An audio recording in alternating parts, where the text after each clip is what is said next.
Yeah. Well, before I start mine, let me actually pause. We'll probably edit this out. I'll just go get the box so I show you because I Oh, actually have mine. So it'll be a good way and it'll probably be easier to explain.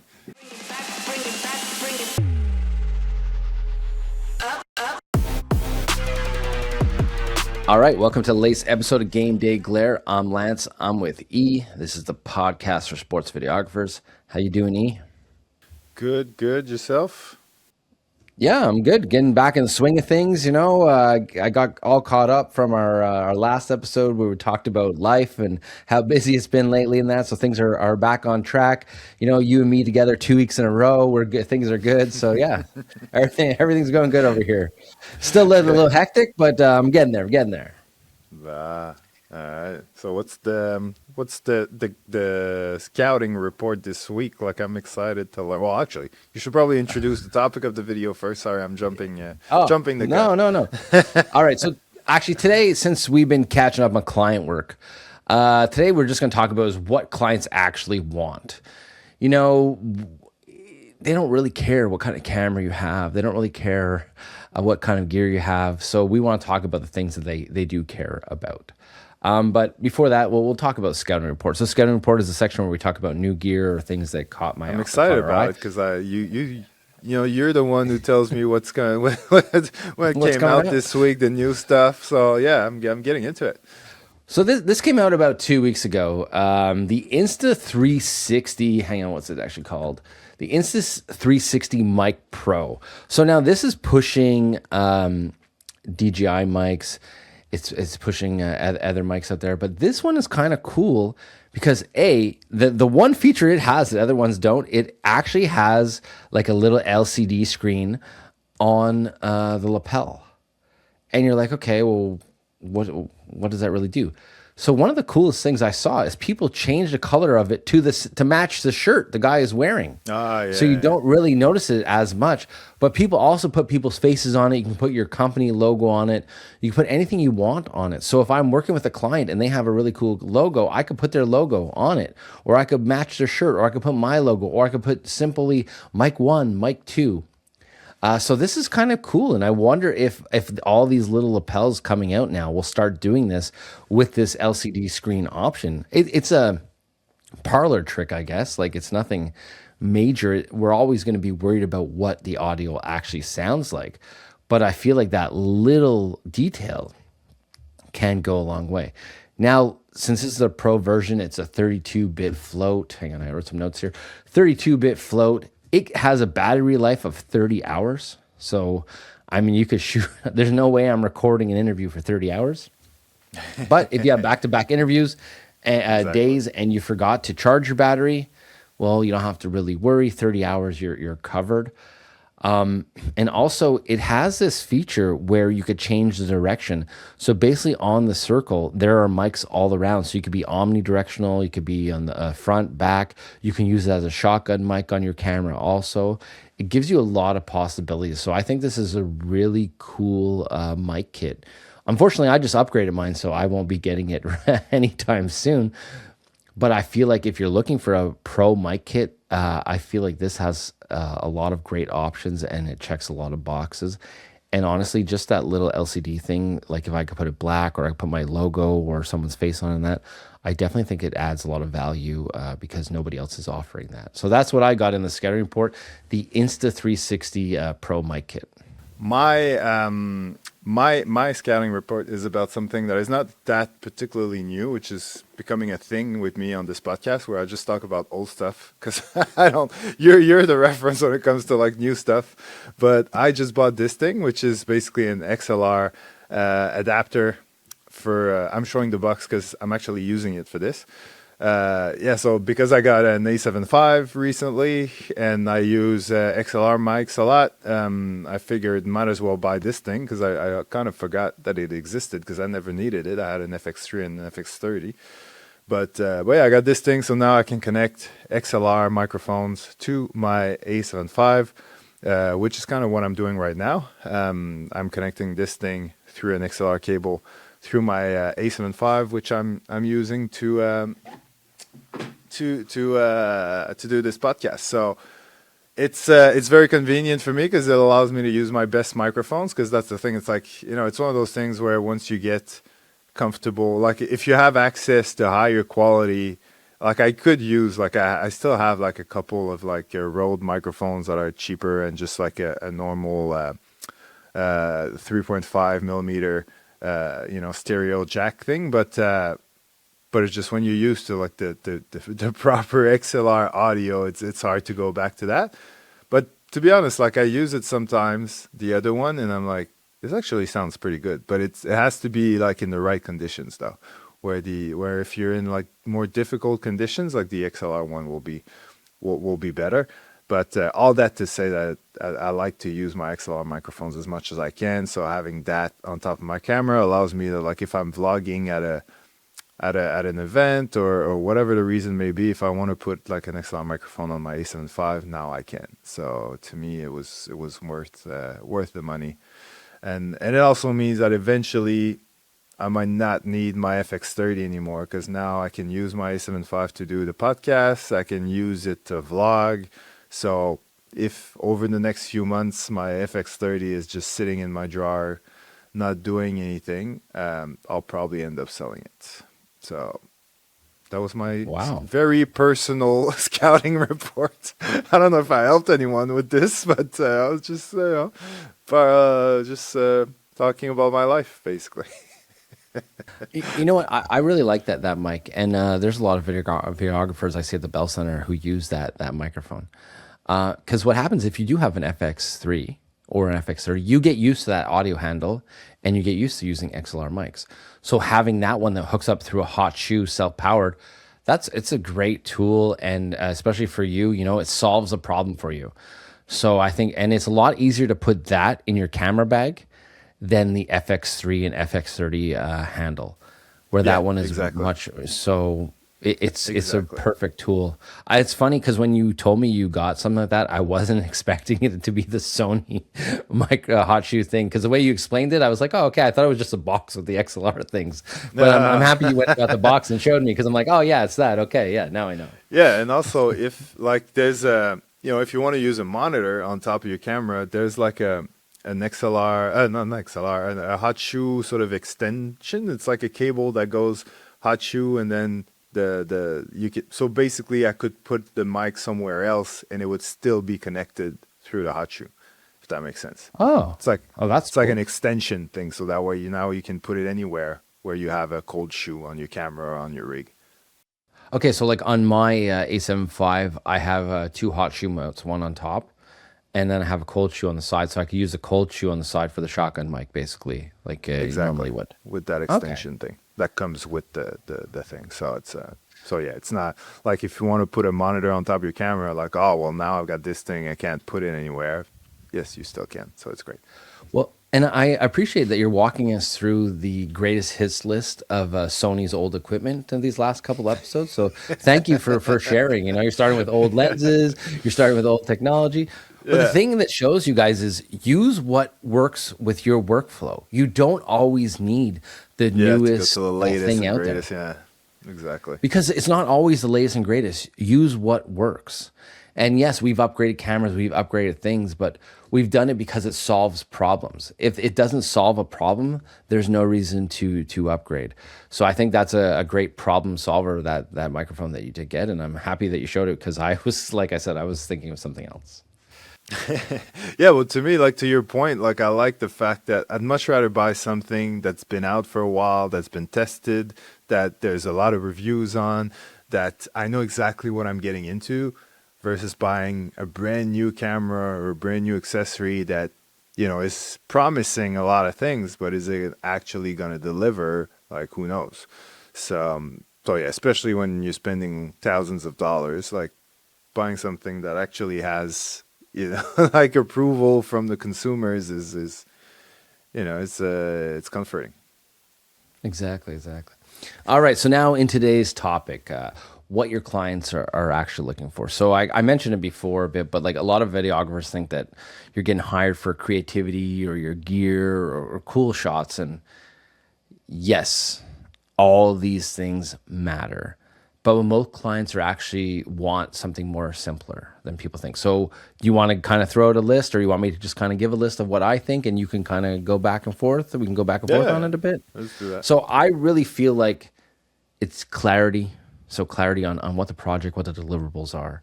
Trust. They need to trust you.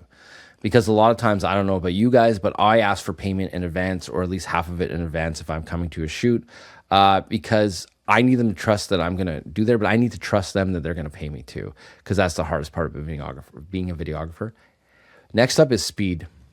A lot of clients trust me because I can have a fast turnaround, especially in today's day and age where, if you have an event, a sporting event or whatever, they want that after the game by the next day, the latest. So you have to show them that you could turn around fast and have speed and communication. Communication is number one. You have to know what they want, they have to know what you want, you have to know everything about the shoot, everything about the deliverables, everything about the process. So communication for me is key. And then another thing is, well, at least on my business side, is I'm solving a problem. I'm not just offering a service, I'm solving them a problem. So my video solves this, solves that. Obviously in sports is a little bit different.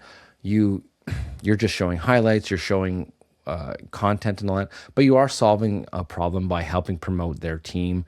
And they need to show their team in order to get fans, to maybe make money on socials and stuff like that. So you are solving a problem, but make sure you're solving that problem as easy as possible for them.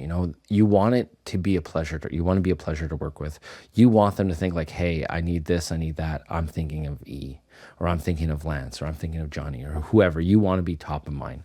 So this is what we kind of want to talk about. So my little list is clarity, trust, speed, communication. What do you think that clients are really looking for? Because it's not always the fancy edit. Yeah. Well, I think like obviously skills, like they expect you to have like a certain level of skill, but I think, and it's kind of a different way to say the same thing, but I think like they want like peace of mind, like they want to hire someone that they know is going to deliver, that they're not stressed about whether you're going to do a good job or not, like either they worked with you in the past or your reputation or your portfolio kind of sold them on the fact that you'll be more than capable of doing the job, and that's what they want. They don't want the stress of having to micromanage you and make sure that you're doing what you should be doing. They want to know that they can just give you a brief, and you can sort of take it from there, and they don't really have to check in with you. You'll reach out if you have any issues or any questions. But and sometimes it is built through like working together and building that trust. And I think now what's funny, like with me, and I'm sure with you too, like at my age, it kind of, my reputation kind of precedes me because I show up. I think like just from the looks, like I think like an older videographer with, obviously because I have more experience, a bigger rig, like all this, just that it kind of reassures them. Where if a 22-year-old shows up with just a little mirrorless camera and a little microphone on top, they're like, "Ooh, is it amateur hour here?" Like it's where so just like when we said in an episode a while back, like sometimes like just a bigger camera like puts the client at ease. Like it's these little things sometimes that actually have an impact that we don't realize. Like I wouldn't suggest getting like a big rig just to get more clients, but it's funny how like I'm realizing that now, like an older guy with a bigger rig is definitely gonna reassure clients a lot more than a young guy with a small camera. But at the end of the day, like it's more like your portfolio, the work that you've done in the past, things like that. Like if you can ease their mind and relieve them of that stress, like it's a big part of it. Like they don't want to have to stress about this stuff, especially because it's stuff that they can't do themselves. They don't know how to do it. They have zero control on it. So they're looking for someone to take on that responsibility and not just do a job. It's your responsibility to produce like great content. You're not just given a task, like you're managing like an aspect of the project. Yeah. And it's funny you say the big rig. because I've had a matte box in my Amazon checkout cart for like years, and I'm always like, I do not need a matte box. But you know who wants to see a matte box? My clients, because they think it's a more expensive camera. They don't realize it's just a piece of equipment that goes on top of your camera. And it is funny now that we are. I wish I was like 10 years younger and knew everything I knew now, uh, because I would do things differently. As you're getting older, it's getting harder to shoot and do these day by day shoots and stuff like that. It's very, very physical, you know? So do wish I was younger. But to the younger guys out there, yes, a big rig impresses the clients, but your work will too. So you don't have to, you get the big rig with experience. You get the bigger rig as you grow in this industry, and you can buy more gear and that. But it's not a necessity. And some days I really like to dress down once I already have the clients, I'll dress down my rig to make it more light and flexible. But whenever you do pull out the big rig, clients are always impressed, and I feel like, oh my God, but an FX3 is an FX3. What you dress up with doesn't really matter. It's more for show, so don't worry. One thing I did notice, so with what clients say versus what they mean, I put this in my bullet points. So this is one thing that's like a kind of a gray area. Clients talk a lot about things that they want or visions that they see, and then you do it, and it's not really what they meant. So really hammer down your clients and ask them for examples, or what is it that you're looking for, things like that. Really get them to open up and communicate, because there's nothing worse than doing, especially a first client video where you put together all this footage and you edit it and you send it to them, and they're like, they basically have no idea what they want until they see your first edit. And it's not really fun working that way, especially as a videographer, as an editor, because you basically got to start all over and you got to go. It's like the cliche, oh, the video's perfect, but let's just change the music. And they think like that's such an easy change, and that's probably one of the hardest changes there is. So, prep your clients ahead of time and ask them, what music do you want? Get to know what your clients want. So I'll ask them, what videos do you want? What is it when I'm thinking about your event and that you're actually looking to get? Give me some examples of things that you guys like, that you guys want to do. And I'm going to narrow down the music and all that stuff ahead of time. So find out not what your clients say, but what they mean. And that's going to save you a lot of time. Yeah, no, that's true. And sometimes it's kind of almost the other way around, where it's like, I feel like, for example, like a client will hire me because they've seen my work and they're like, oh, that video of yours is amazing and blah, blah, and I want you to do the same. They hire you because they like your style. But then once you start working, it's like they kind of take over, and they're telling you like, either like, oh, we usually film this, and that. So they expect you to do the exact same thing they've always done, or they're just getting excited about the idea of being involved in the video. And so they want to, pitch ideas and do it their way, and so that they can say like, oh, I did this sort of thing. But either way, it's like you hired me specifically for my style, and now you're forcing your style upon me. So that video is not going to look the way my other videos look. So if that's what you liked about me, I can't guarantee that this one is going to be as good. So sometimes, especially when if the person has good ideas, like, I'm all for it. But like if the ideas are not that great, and if you can tell that it's just going to kill the video, like there's always like a polite way to say, look, like, I think we're going for like a style. Like, I remember like those videos that you like that had like a specific style to it. Like, I need to be doing this, and that for that to happen. So like the direction that you're taking me on now is not gonna take us there. So it's kind of like a fork in the road, where you kind of have to decide, like, do you want me to do it my way, or do you want to do something more your way, but it's going to be a different result? And then usually that's when they kind of, oh yeah, you're probably right. Let's go with your thing, because my thing, I have no idea if it's actually going to look good or not. And then at the end, they'll probably do the one change, like you said, that they'll want to impose to make themselves feel like they were part of the creative process, and you throw them that little bone, and then everybody's happy. Yeah. Also, another thing is fast deliverables, okay, versus perfect video.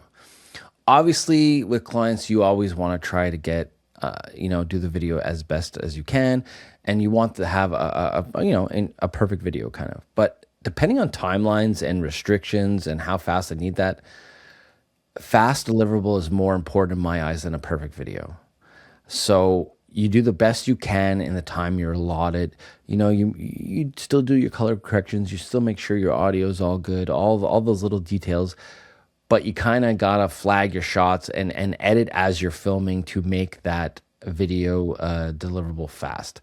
And clients care more about speed than perfect, and you should too.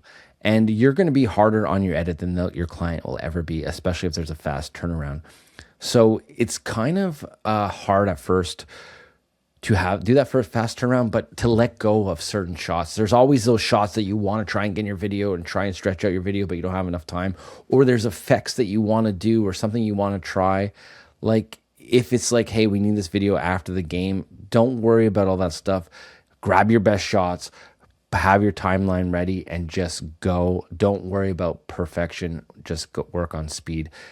And that is for me the number one challenge is putting together a good video fast, because there's added pressure, especially when you're working in a media room and other guys are wrapping up and you're still editing. You're like, shit, I'm only halfway through this video, I gotta find this, I gotta find that. Go with a game plan and edit as you're shooting to speed that up, because I promise you clients care more about speed than perfection.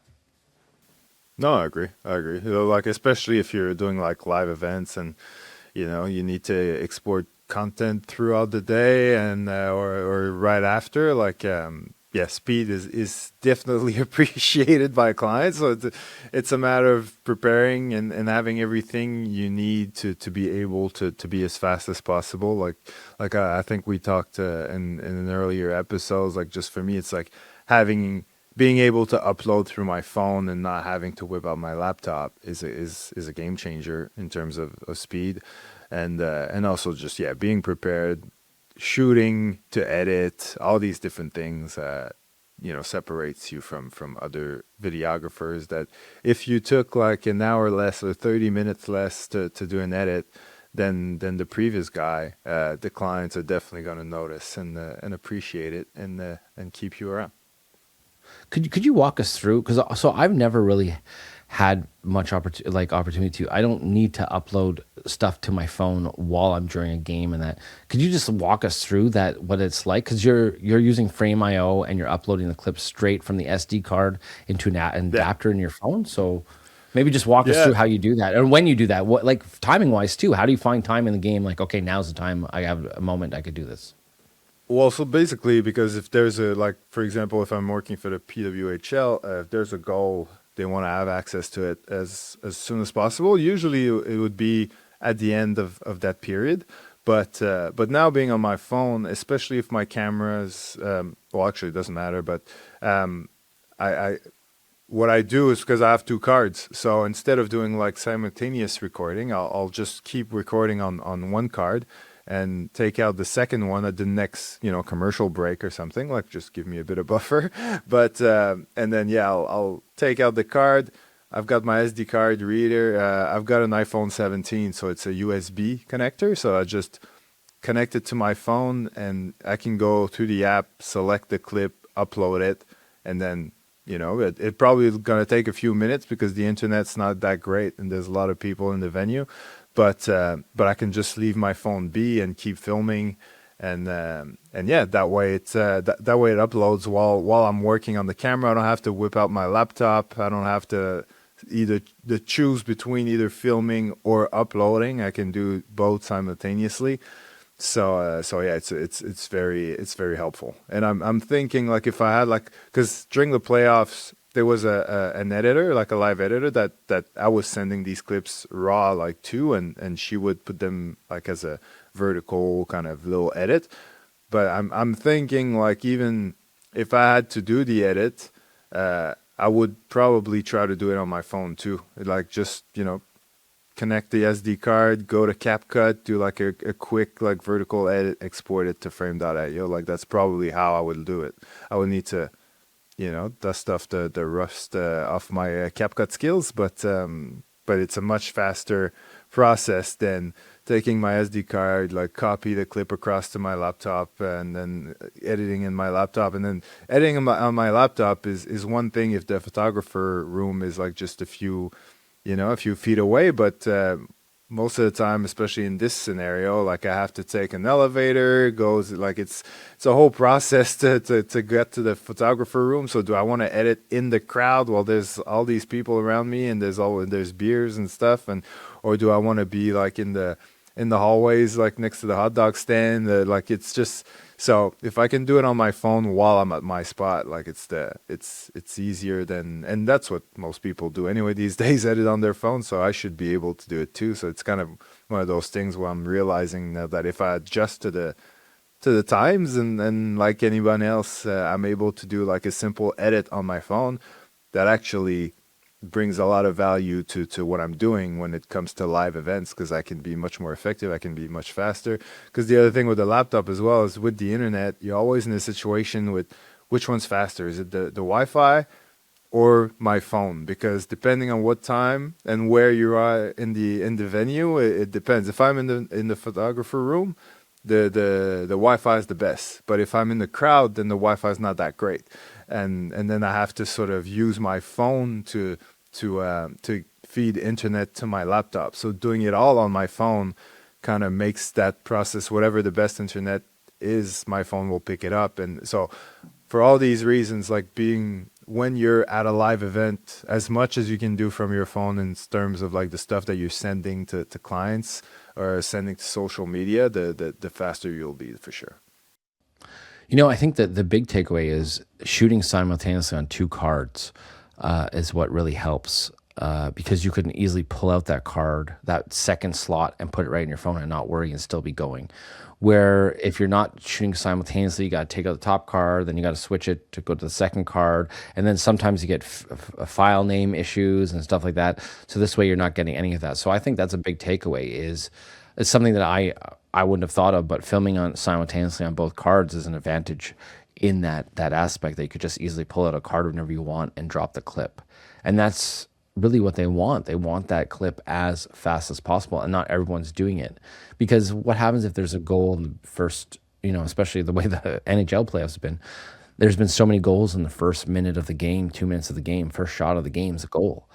Where, if you got to wait till the whole period, well, that's a good 35, 40 minutes later.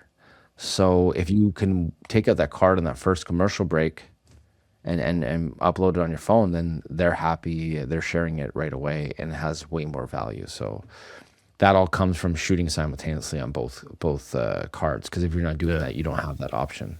Well, you do have And the it's a lot option, but it's more. an extra step. Yeah. And it's a lot more common as well now to have to feed like content during the game. Like I was talking to, when I was at the Habs game that I worked for broadcasts, I ran into Peter Sorellis, and he was there filming for the NHL, and that's what he's doing too, especially for baseball, because he's doing a lot of Blue Jays games, and he was telling me like, yeah, just after batting practice, I gotta upload stuff. During the game, I have to upload stuff, so it's just constantly like his phone is basically attached to his tripod, and he's just constantly uploading stuff, and yeah, that's the new times that we're living in. Poor guy, I ran into him at the Bell Center, and he was like, I need a charger. My phone's dying. Because, when you're uploading clips Can all the time, imagine. your phone's taking a beating. So I brought him a shortcut to the media room so he could charge his phone for 15 minutes during intermission. Because it's something you need a fully charged phone, man. Because it takes a little bit of extra juice on your phone uploading all those clips. Yeah, fast charging was definitely a game changer for me. Like I used to like charging the phone used to take a while, and when I got my new phone, I bought like the fast charger from Apple, and it's like I didn't realize that different chargers at different speeds. I was like, geez, this is way faster. Like I can just take a little 5-10 minutes sort of charge, and I'm up like an extra 30-40%. I'm like, geez, this is way better. So yeah, now I got two. I've got one in my room and I got one in my studio for my other stuff. Because the other thing I realized, like just side conversation, like with the fast chargers, is like like VB battery, not VB, V mount batteries, like they take forever like to charge, but you use a fast charger and it's like an an hour and a half, it's done. So it's yeah, it makes a big difference when you're dealing with that size of batteries. But anyway, I digress. Yeah. Actually, I buy these, I have these two Anchor fast chargers that I got at Costco. and they work wonders. I don't even bring my laptop charger anymore when I travel. I just use that Anchor one because it charges my laptop, it charges my cameras, it charges all my accessories. So I don't even bring my big block anymore because I know that this little one that's I think it's 30 watt or something is fast enough for everything. So yeah, the chargers make a huge difference. So that is Yeah, it is because something that before helps. that, for me, like a V-mount battery was an overnight thing. Like it was just, and sometimes in the That's true. morning it wouldn't even be over. So yeah, now knowing that I can charge them, now that I use them a lot more, knowing that I can charge them easily is a game changer, which is definitely a word that I'm overusing in this episode. It's okay. It's okay. Everything's a game changer. All right. Well, is this a game changer? Communication mistakes creators make. Now, this is one thing that clients and you got to get on the same page. If you want clients to come to you, what they really care about is good communication, no surprises. So my question is, what do sorry, how often is the real issue communications, not the footage, not the edit?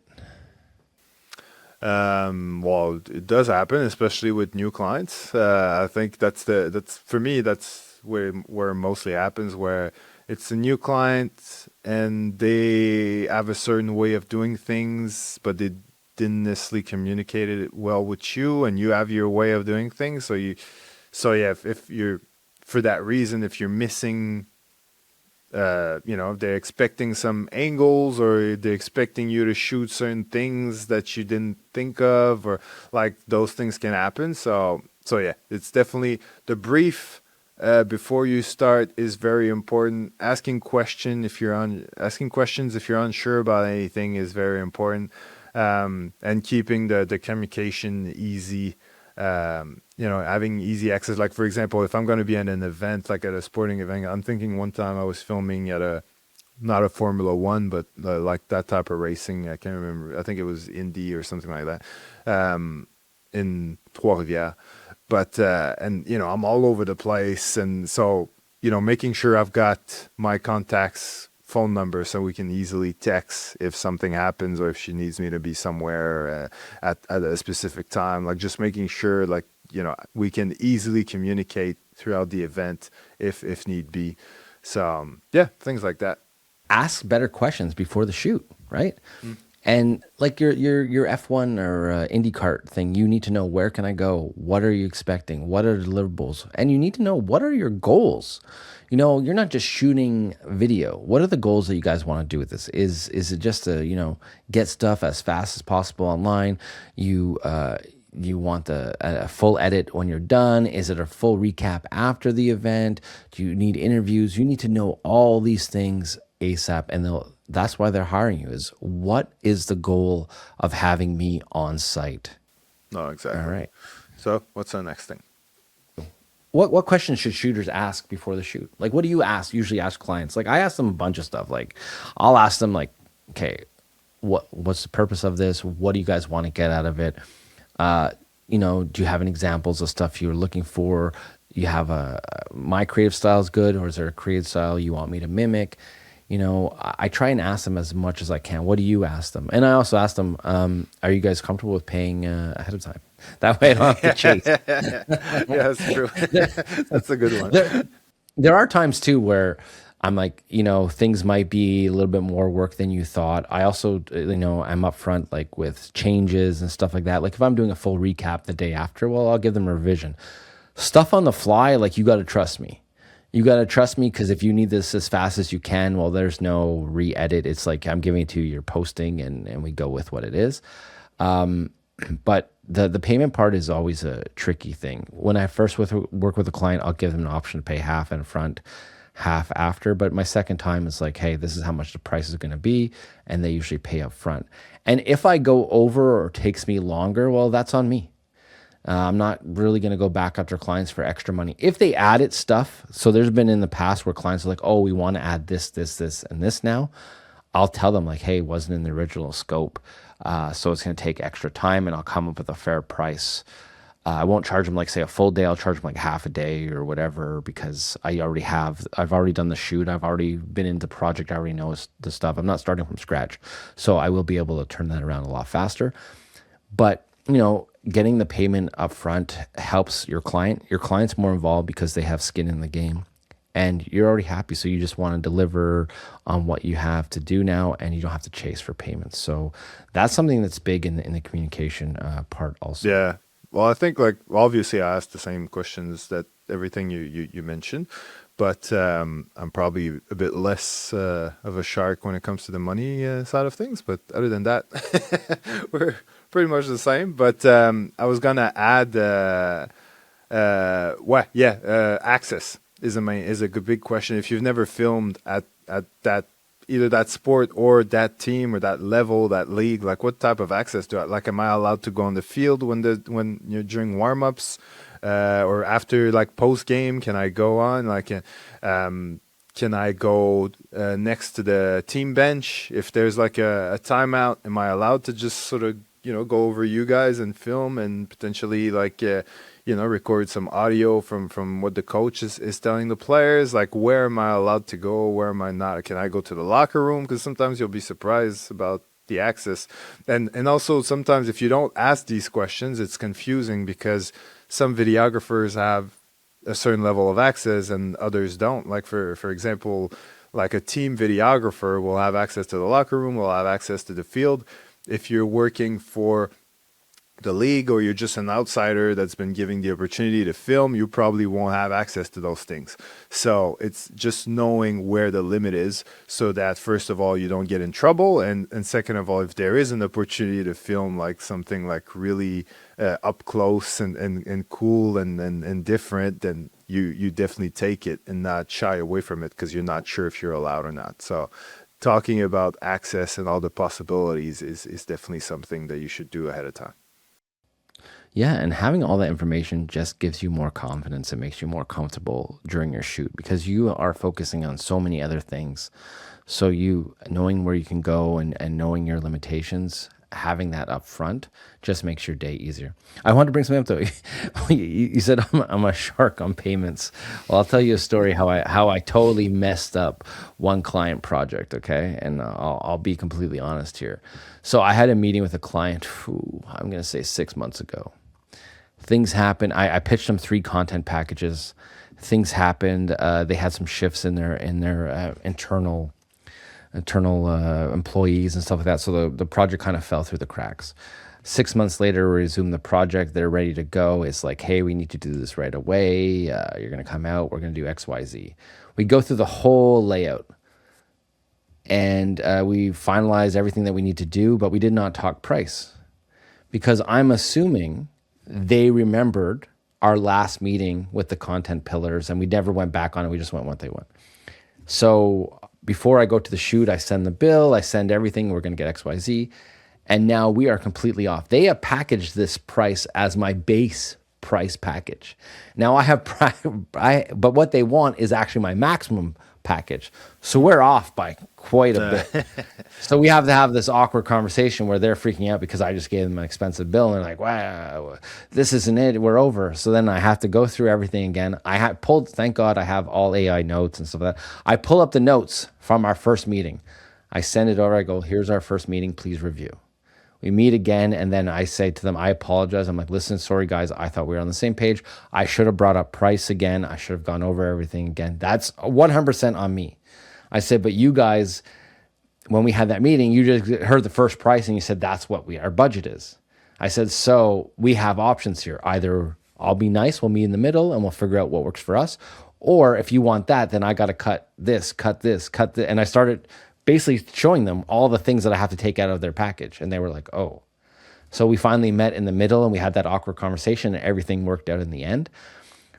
And I also got them to pay, since of the confusion, I let them pay half in front and half at the end. Everything worked out.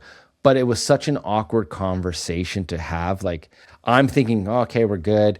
They know everything. Here you go. Boom. Here's the bill. Here's the contract. Here's all that. And they were like, what are you talking about? So that was 100% my fault. I should have been like, hey, they want 3 shoot days, 3 this, that. And then they're packaging it as of a 1 shoot day. So we fixed it all. I had to swallow my pride a bit and apologize and be like, sorry, guys, I should have flagged this from the start. But I took it as if, like, these guys are smart guys. They're marketing managers. They have the contract. They know what my packages are. We're good. And also 6 months. They also took for granted that 6 months ago, my prices could have changed by now. Like, unfortunately for us, the world has changed in 6 months. Gas is like doubled in price. Groceries have doubled in price. So maybe my contact package has gone up a bit too. Yeah. So communicate as much as you can before you make a mistake like me. I fixed it. Everything was good at the end, but I felt like a fool that I had to write back and have a conversation and go over everything in the package again and really lay out my pricing scale for them all over again when I just assumed they had it. So do not assume like me. Make sure you communicate as great as possible, because I communicated everything else about the whole project, the shoot, the scripts, everything, except we both assumed that we were on different pages for the price instead of bringing it up. So anyway, do not make mistakes like me and communicate. Communication is the number one thing you have with clients. But my client did respect the fact that I flagged it right away. I adjusted. They had a certain budget. I met their budget, but I just took things out of the package. I didn't bend my price. I'm like, well, this is what you get for this package. And so what deliverables do you not need? We'll take it out and we'll find something that fits your budget. Well, see, you live and learn, and as long as they kept you around, that means it was all ended well. Yeah, because it wasn't about the content. It wasn't about that. It was just about their marketing budget. And I understand, right? You have marketing budgets, and not everybody sees the full value in video. And that's the trick: is show them the value. Show your customers the value it is of working with you, because that's what clients really care about. They don't care if you have an FX3 or an FX6. They don't care if you have the new mic kit or variable NDs like we talked about last episode. They just want the results. They want someone who's easy to work with. They want someone who's going to deliver, and they want someone who's going to solve their problem. So guys, we just gave you guys tips on what clients really, really want. And clients want a smooth transition. They want clean edits, someone who's a pleasure to work with, someone who delivers fast. And that's basically it. Don't overcomplicate it. That's true. Be a good person, be professional, everything will work out. That's it. Well, guys, that's it for this episode of Game de Glare. We'll see you in the next episode.